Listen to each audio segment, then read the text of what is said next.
Yes, it's me. I'm back. I had no plans to do a review on this season's Married at First Sight, but there's a couple on there that's starting to get under my skin. Yes, I'm sure you know, Brad and Shona. I really had high hopes for them. I thought, oh, these two look good together. They're really getting on. But, the more I see it, the more I see the red flags. It's not looking good. So, with that being said, I just needed to voice my opinions. So here we go. I have been living in a bubble and I am aware of that and I'm coming out now. I did say to Bradley though, I was like, if we break up, like if you dump me, then I have no friends. Now, does that sound healthy to you? Does it really sound healthy to you, what she just said? And she actually thinks it's funny. Did you see her reaction? She actually thinks it's funny. But at the same time, it may just be a front she's putting on for everyone to show that she's got her shit together. Pardon my French. But at the same time, she's insecure. She's unsure. She's afraid of him leaving her. And did you notice? It was all about him leaving her, not her leaving him. Remember, she looks up to him. He can do no wrong. We've seen her talk about her past relationships, how she falls truly, madly, deeply in love with these guys. She totally loses herself. This is dangerous territory.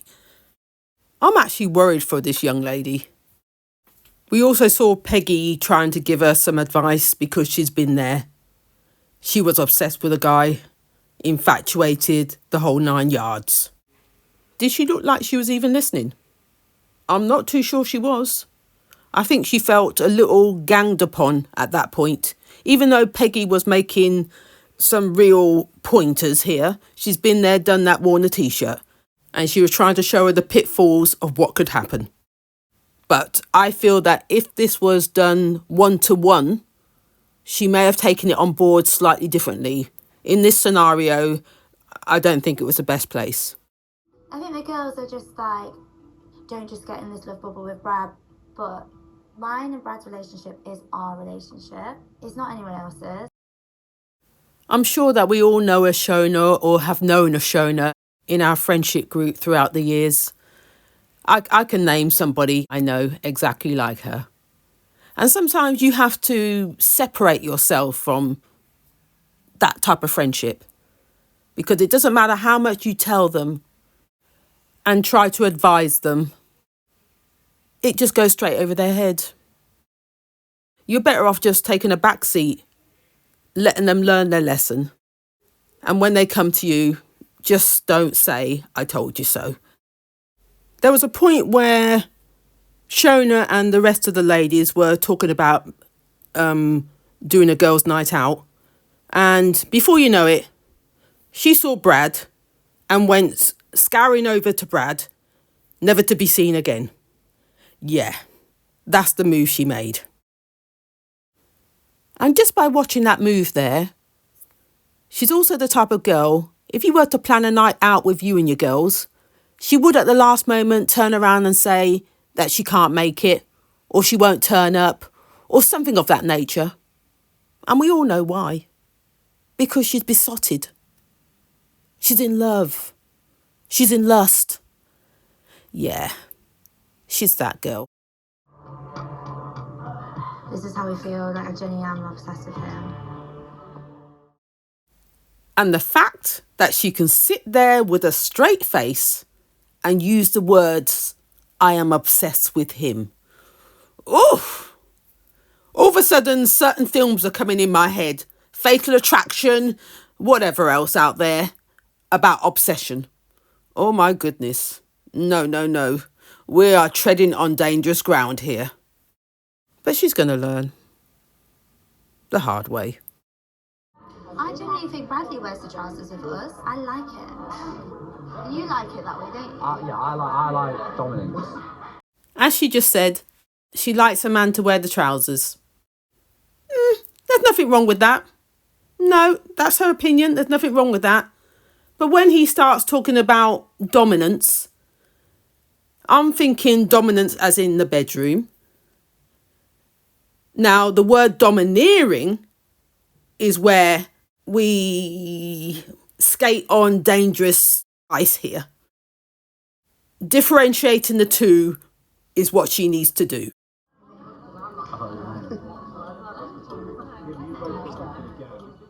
Talk about awkward. How could I forget about the love bombing? That's part of a narc behaviour, isn't it? Yes, it is. I just can't with the PDAs. This is all too much. From the beginning, these two met. It's touchy-feely. And it's showing off in front of everybody, look what I've got. But what do you have? What do you have except for the sexual side of your relationship? And even then, I question that too, because I know he's very adventurous in the bedroom. She's saying that she's very, I'm going to say prudish is probably the right word, but whether she's going to conform to what he likes in that department, very questionable, because knowing her, she will, just to appease him. Again, I'm scared for this. I really am. This young lady comes across too airy-fairy for me. She's living in fantasy land. She's thinking of Cinderella, the Prince Charming coming to sweep her off her feet, all of that, because that's the maturity of her. That's what I see. Oh, my goodness me. On to the honesty box. I'm very aware of love and love's experiences. I've been through a lot in my life. Within this experiment, I've been forced to let go. So when I started to feel that warm, fuzzy feeling of butterflies rise up from the root of my spine up to the solar plexus. My sentiments exactly. I seriously couldn't listen to any more of that, so yeah, had to cut it short.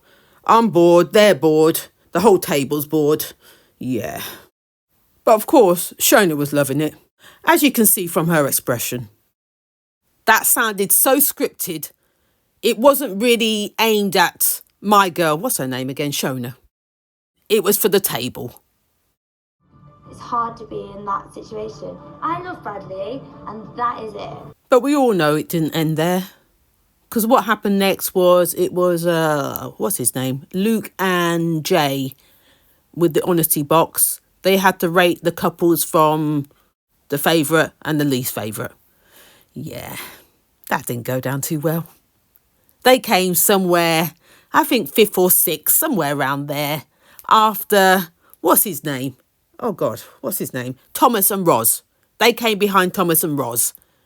And she was fuming at that point, thinking, how are we behind them? They're just friends. That's what she said. Me and Shona are very different. I feel there's a lot of emotional immaturity to be upset with other people's opinions. However, I actually agree with him on this point. You can't appease everybody. It just isn't going to happen. I love you, and You are that bothered. makes me sad that people can't see that. Why does it make you sad? Ask yourself that question. It's about me and you. I really can't stand the way he talks to her. I really can't stand the way he talks to her. He talks down to her like she's a child. I mean, how old is she? She's 31, is she not? How old is he? I can't even think. But 31, come on. She's a big grown-ass woman.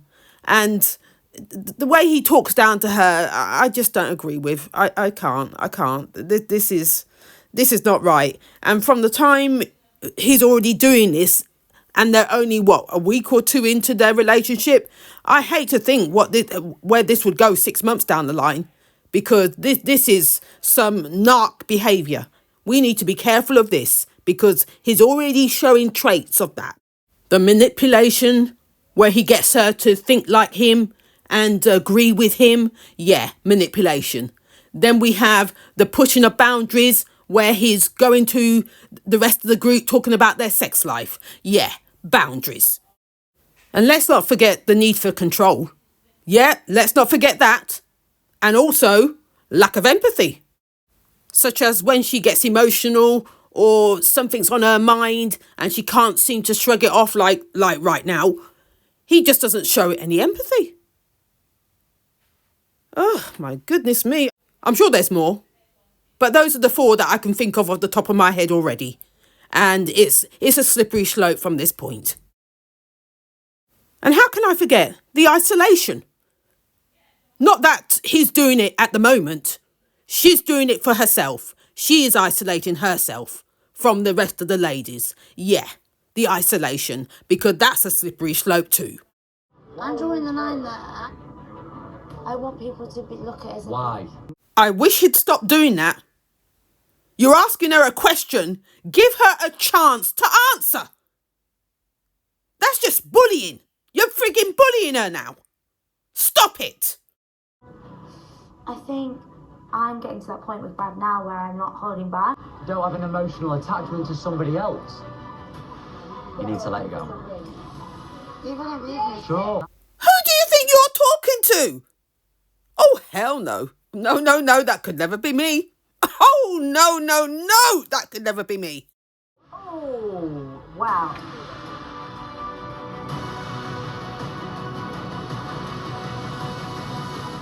Well, that was embarrassing. What happened to her sticking up for herself? What happened to her drawing the line? Really?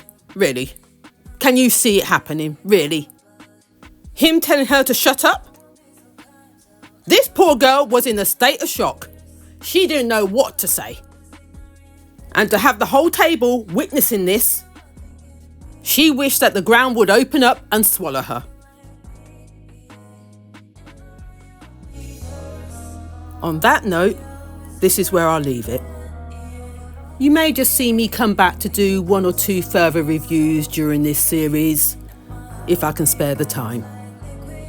In the meantime, I'll say bye for now.